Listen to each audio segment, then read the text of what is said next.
Okay, so I'm back. That was one of the kids. They needed me real quick. But so what happens when God is asking you to do something for him?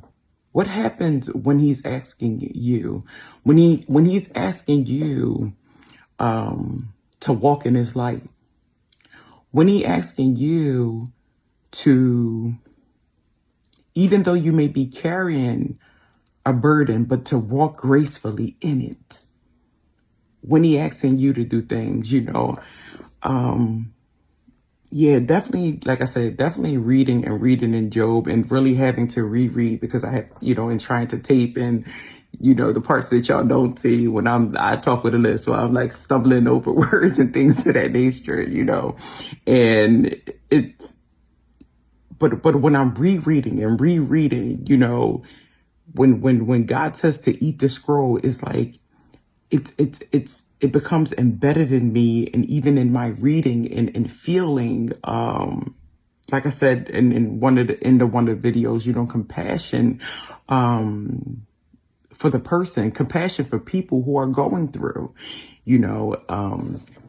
and for me, in my in me being able to relate, because that's how, when I read the Bible, I try to, make it relevant, or a piece of it being relevant to the time that we are in now, or it just being relevant in how I connect with it, So even with Job and his suffering and really suffering, like I remember my brother, with my brother and us being younger and him having cancer and not understanding how he was suffering, but being 3 and just wanting him to play. I want to be able to play, I want to be able to play with my brother. You understand what I'm saying? But not really knowing that he was really going through pain and anguish at that time. Even as a child, and not being understand, and here it is now, I'm an adult and we may go through stuff, maybe ailments with our body, things of that nature.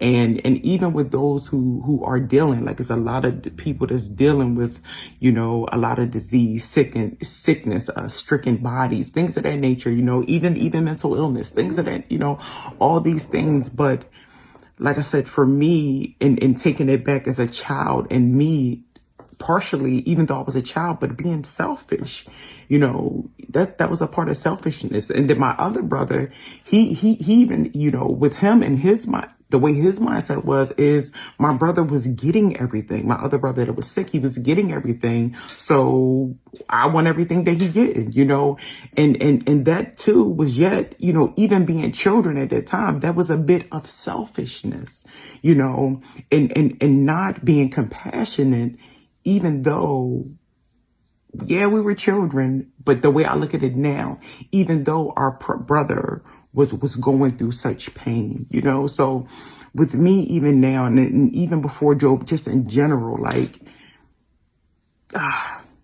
although I may not walk in your shoes, you understand what I'm saying? But I just want to know anybody that's dealing or stricken with pain, or anything, you know what I mean? That I am praying for you.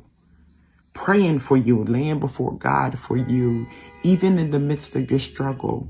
I have a friend who, for years, she had to go through, be on dialysis. And even at this time, you know what I mean? And just praying, no, I may not be in your shoes, but I'm praying for you, that God provides strength, even in the midst of it. That God provides strength, that you have good counsel around you, because sometimes we even have to watch who we have around us. Who's going to speak life in the midst of us, even when we can't see the light. A couple years ago, my mom wound up having to get a shunt in her head, and it was like all of a sudden. I remember, like, some of my family members and things of that nature was in the hospital, and then it was me and my brothers and my sister, at the hospital. And what the people were saying, and giving encouragement, and sometimes lack of encouragement because of what they seeing. But there's a God that sit high. You know what I mean?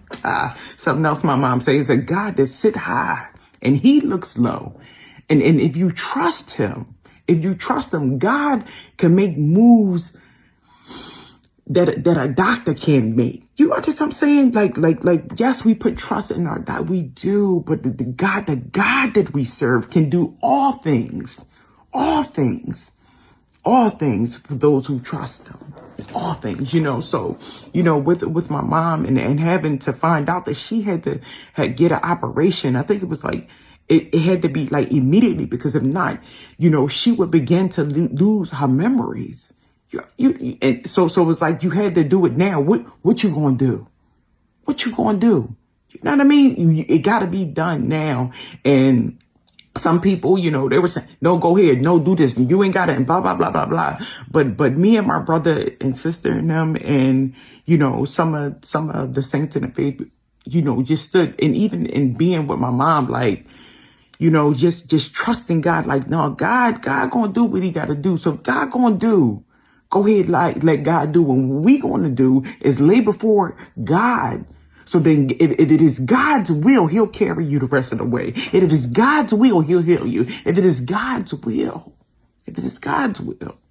got to do all things. So even in this time, and I know it's a lot going on. There's a lot going on in the world, a lot that may be going on, even for the saints who may feel, because I don't even know, I can't even say. I know how I try to live my life, but my life, me living my life, it's the way I see it. It may not be the way God see it. So I just try my best to live according to his will, the best of way I know how. But even in that, with God looking over, because we may feel that, oh, we're faithful, oh, we got it, oh, God. But God might see it a different way. He might. So even in that, you still try to do what God tell you to do. What he tell you to do. And what he tell you to do in according to your yes.